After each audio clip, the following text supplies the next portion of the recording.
I am here from Dev 11 and last video में हमने देखा कि रेफ्स का कैसे यूज़ करके हम लोग एलिमेंट पर फोकस कर सकते हैं।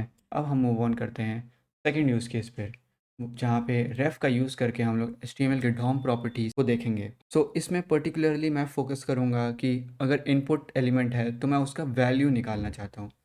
मैं किसी पॉइंट पे उसका वैल्यू को, जैसे हो सकता है एक सबमिट बटन है, उससे क्लिक करने पे मुझे इनपुट एलिमेंट का वैल्यू को निकालना है। ओके, तो इसमें हम लोग दो चीज़ देखेंगे। एक तो होता है डायरेक्टली एक्सेसिंग डॉम प्रॉपर्टीज़, मतलब हम लोग जो हमें रेफ मिला उसे हम डायरेक्टली उससे वैल्यू निकालेंगे।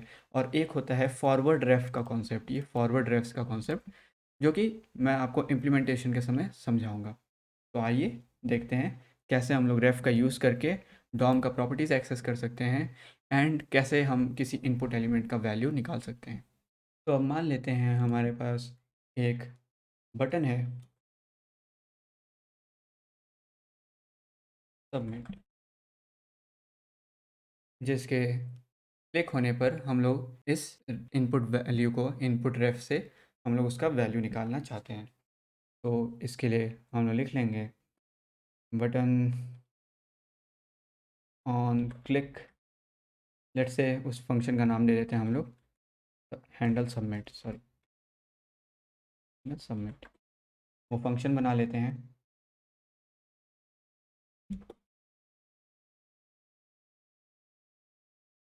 जैसे कि आप जानते हैं इसमें हमें इवेंट मिलेगा। और अब क्या करना है मुझे, मैं यहाँ पे बस कंसोल लॉग कर देना चाहता हूँ जो भी इनपुट में मैंने वैल्यू लिखा है।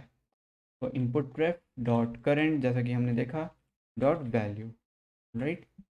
देखते हैं क्या होता है। हमारा सबमिट बटन आ गया है यहाँ पे, जैसे कि आप देख पा रहे हैं, और ये हमारा इनपुट हो गया।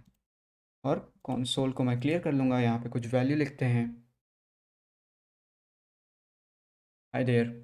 अब मैं इसे सबमिट करता हूँ क्लिक, और जैसे कि हमें दिख रहा है हमें वैल्यू मिल गया। तो बेसिकली हमने हमने रेफ का यूज़ करके एलिमेंट का वैल्यू निकाल लिया, क्योंकि हमारे पास पूरा का पूरा डॉम एलिमेंट अवेलेबल है। मैं फिर से एक बार रीइटरेट करता हूँ। हमने जैसा कि देखा कि करंट के अंदर हमारे पास पूरा का पूरा डॉम अवेलेबल है, राइट। हमारे पास जितने भी डॉम प्रॉपर्टीज़ होते हैं सारे अवेलेबल हैं, राइट। तो उसमें एक वैल्यू करके भी प्रॉपर्टी है जिसका वैल्यू है हाई देयर, जो हमने यहाँ टाइप किया है। अगर मैं इसको फिर चेंज करता हूँ, हाई देयर फ्रॉम डेव 11, और फिर सबमिट करता हूँ, तो हमें न्यू वैल्यू यहाँ प्रिंट हो गया। और यहाँ पे क्योंकि मैंने यहाँ पे कंसोल लॉग लगाया था इनपुट रेफ डॉट करेंट, तो हमें वो इनपुट फील्ड मिल रहा है, राइट। तो इस तरीके से हम लोग रेफ्स का यूज़ करके किसी डॉम एलिमेंट का, किसी इनपुट एलिमेंट का वैल्यू एक्सेस कर सकते हैं। इनपुट रेफ डॉट करेंट डॉट वैल्यू का यूज़ करके हम लोग एक्सेस कर सकते हैं। तो ये तो हो गया हमारा पहला पॉइंट, जहाँ पे हमने डायरेक्टली इसका एक्सेस कर लिया, जो भी इनपुट एलिमेंट में वैल्यू अवेलेबल थी उसका डायरेक्टली एक्सेस कर लिया। अब ये सेकंड चीज़ आ गया, accessing property using forward refs. इसका इम्प्लीमेंटेशन अब हम लोग देखते हैं। तो लेट्स से आपका कुछ ऐसा यूज़ केस है कि आपका ये जो इनपुट एलिमेंट है ये एक रीयूजेबल कंपोनेंट है। तो सबसे पहले हम लोग वो रीयूजेबल कंपोनेंट बना लेते हैं। तो मैं यहाँ पे एक इनपुट डॉट जेएस फाइल बना लेता हूँ, एंड क्विकली मैं यहाँ से लेबल और इनपुट दोनों को उठाता हूँ।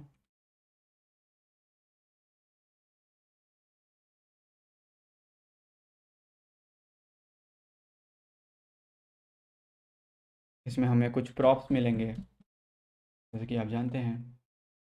रिटर्न कर देते हैं इस डॉम वैल्यू को, क्योंकि ये दो एलिमेंट्स हैं तो इन्हें एक साथ रखने के लिए मैंने यहाँ रिएक्ट के फ्रैगमेंट्स को यूज़ कर लिया है, ताकि मुझे अननेसेसरीली डिव ना लिखना पड़े।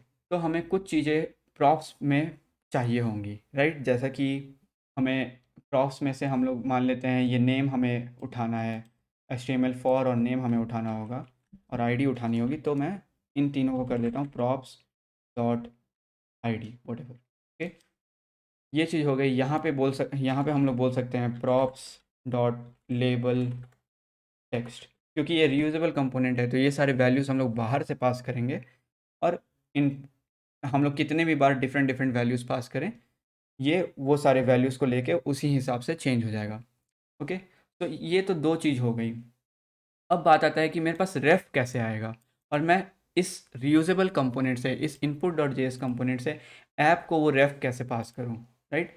तो पहले मैं इसको सेव कर लेता हूँ, पहले हम लोग इसको देखते हैं कि ये हमारा काम कर रहा है कि नहीं। ओके, तो आई जस्ट एक्सपोर्ट इट,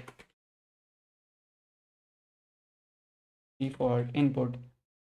यहाँ पे यूज़ करने के लिए हम लोग को ले आते हैं, तो इनपुट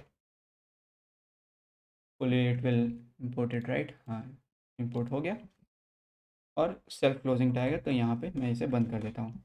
अब हमें ये सारी प्रॉपर्टीज़ उसे पास करनी है, तो आईडी में मैं क्वांटिटी पास कर देता हूँ, और लेबल टेक्स्ट हमें एक और चीज़ पास करनी है जो कि है लेबल टेक्स्ट। तो लेबल टेक्स्ट में हम लोग लिख देते हैं क्वांटिटी, राइट। मैं इसे सेव करता हूँ। उप्स, क्योंकि मैंने ये रेफ हटा दिया अभी के लिए, तो यहाँ पे एरर आ रहा है, so I just for now comment out कर देता हूँ। जैसे कि हम लोग जानते हैं इनपुट रेफ को हमने कहीं पे असाइन नहीं किया है, तो ये करंट अभी हमारा अनडिफाइंड आ रहा है, but will figure that out in a moment. Okay, so क्यों हम लोग रियूजेबल कंपोनेंट बनाते हैं? तो रियूजेबल कंपोनेंट का हम लोग कॉन्सेप्ट जानते हैं कि अगर हमें बहुत सारा फील्ड चाहिए, हो सकता है कॉस्ट, और फिर ये लेबल टेक्स्ट हम लोग कर दें कॉस्ट, राइट। तो एक न्यू फील्ड बन जाएगा बेस्ड ऑन दैट, राइट। तो एक ही कोड को, इस कोड को हम लोग बार बार यूज़ कर सकते हैं। तो ऐसा यूज़ केसेस होता है जब हमें रियूजेबल कोड को यूज़ करना होता है। ओके, अब हम लोग बात करते हैं कि कैसे हम लोग इस चाइल्ड में से, ये जो इनपुट एलिमेंट है ये हमारा चाइल्ड है, राइट। तो इससे हम लोग कैसे पास करें अपने पेरेंट में रेफ का वैल्यू। तो यहाँ पे हमारा फॉरवर्ड रेफ का कॉन्सेप्ट आता है। तो हमें रिएक्ट से उस फंक्शन को इंपोर्ट करना होगा।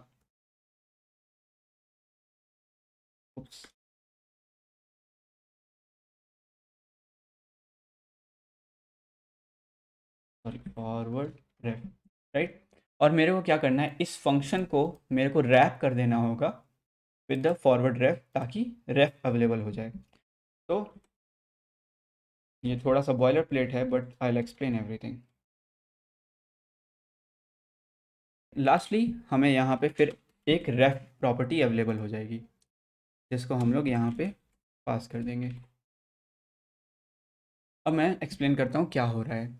तो बेसिकली हमने ये एक फ़ंक्शन बनाया, इनपुट फ़ंक्शन। अभी इसको इग्नोर कर देते हैं, ये रेफ में बाय डिफ़ॉल्ट हमें प्रॉक्स मिलता है, राइट।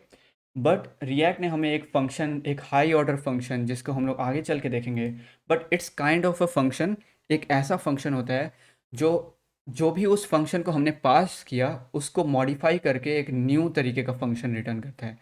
तो बेसिकली लेट्स से कि हाँ, हमारे पास एक फंक्शन ए है, राइट। और फिर हमारा एक हाई ऑर्डर फंक्शन होगा, मान लेते हैं, राइट। तो अगर इस फंक्शन ए को हम लोग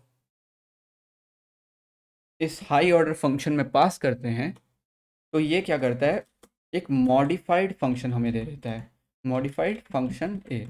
तो ये कुछ कुछ उस फंक्शन, इस फंक्शन ए के ऊपर, ये हाई ऑर्डर फंक्शन जो है, इस फंक्शन ए के ऊपर कुछ मॉडिफिकेशन करता है, और फिर हमें वो रिटर्न कर देता है, वो न्यू फंक्शन रिटर्न कर देता है।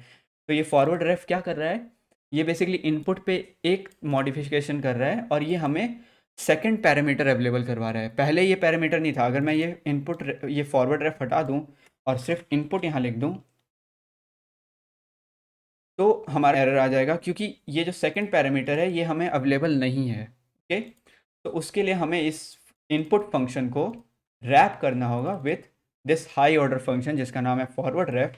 तब हमें ये रेफ प्रॉपर्टी अवेलेबल हो जाएगी। तो अगर मैं इसे वो करता हूँ तो इट जस्ट वर्क्स, और हमारा डॉम रेंडर हो गया। तो इसने मॉडिफाई कर दिया इस इनपुट फंक्शन को, and it added a new parameter, okay, जो जिसका नाम था रेफ, और हमने इसे यहाँ पे प्रोवाइड कर दिया है।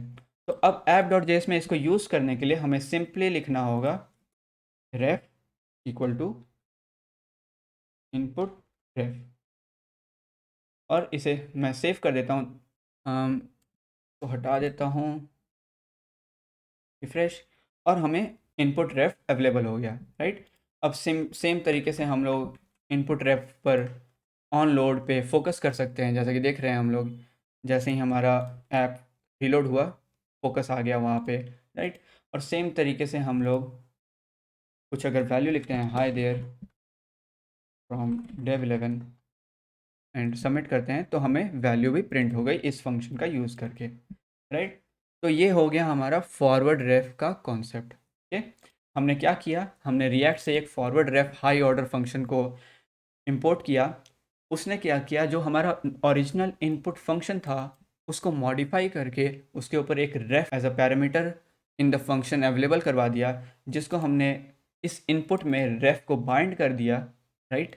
और फिर हमने उसे एक्सपोर्ट कर दिया।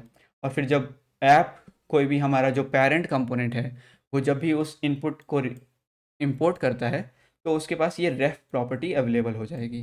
ओके, अगर उसके बिना करते हैं तो ये नहीं होगा। तो अगर मैं इसे इनपुट रेफ हटा देता हूँ, यहाँ पे सिर्फ इनपुट रहने देता हूँ और यहाँ से रेफ हटा देता हूँ फॉर नाउ, और इसे कमेंट आउट कर देता हूँ, तो हमें ये रेफ मिलेगा ही नहीं। तो अगर मैं इसे हटा देता हूँ अभी के लिए एंड यहाँ रेफ को एक्सेस करने का कोशिश करता हूँ, तो जैसा कि देख रहे हैं हमारा ऐप ब्रेक हो गया, क्योंकि ये रेफ प्रॉपर्टी अवेलेबल ही नहीं है, ये प्रॉप्स में नहीं जाती है।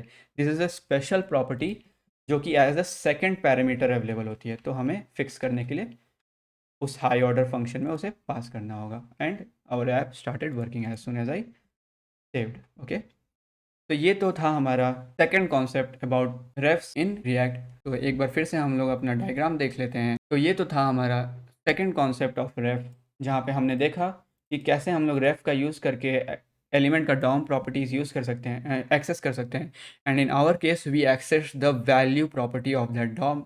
ओके, और फिर हमने देखा कि कैसे हम लोग डायरेक्टली ये चीज़ कर सकते हैं by just taking the input ref dot current dot value, जब हमारा एलिमेंट सेम कंपोनेंट के अंदर अवेलेबल है।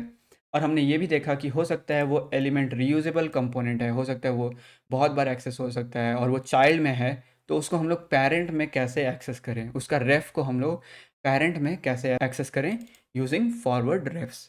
ओके, तो ये हो गया हमारा second most common use case of refs. Next video में हम लोग देखेंगे रेफ्स का कैसे यूज़ करके हम लोग क्लिक या एनी अदर इवेंट को कैच कर सकते हैं कि वो एलिमेंट के इनसाइड हो रहा है या आउटसाइड हो रहा है। Thank you.